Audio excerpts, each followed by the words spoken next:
Party అధినేత బోడే రామచంద్ర యాదవ్ మండిపడ్డారు. తిరుపతి వివాదంపై జగన్ను ఆస్తులు అడగలేదని అన్నారు. డిక్లరేషన్ ఇవ్వడానికి వెనకాడంటే ఆయన భక్తి అంటూ తెలిసిపోయిందన్నారు. లడ్డూ ప్రసాదులు వినియోగించి నెయ్యి కల్తీ జరిగిందని తెలిసిన తర్వాత కూడా రాజకీయాలు మాట్లాడుకోవడం దురదృష్టకరమన్నారు. తప్పు చేసిన వారిని మళ్లీ ఇలాంటి తప్పు జరగకుండా చరిత్రలో నిలిచిపోయేలా నిందితులను శిక్షించాలని డిమాండ్ చేశారు. ఏ ప్రభుత్వం అధికారంలో ఉన్నా టీటీడీలో ఇలాంటివి జరగకుండా చూడాలన్నారు. తిరుమల వ్యాపార కేంద్రం కాకుండా భక్తులకు సేవ చేసేలా ఉండాలని సూచించారు. అంతకుముందు ఆయన తిరుమల పరిరక్షణ పేరుతో పుంగనూరు నుంచి తిరుపతి వరకు పాదయాత్ర చేపట్టారు. ఈ యాత్ర నిన్న తిరుపతికి చేరుకుంది.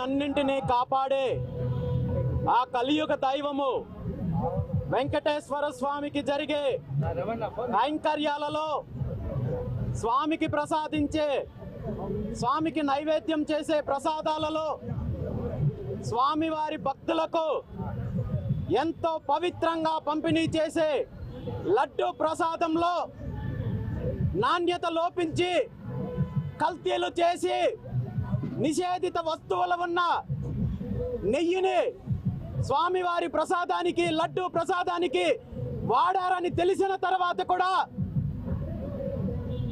ప్రభుత్వము ప్రతిపక్షాలు రాజకీయ పార్టీలు ఈ అంశాన్ని కేవలము ఒకరి మీద ఒకరు విమర్శించుకోవడానికి ఒక రాజకీయ అంశంగా చూస్తుండడము చాలా దురదృష్టకరము.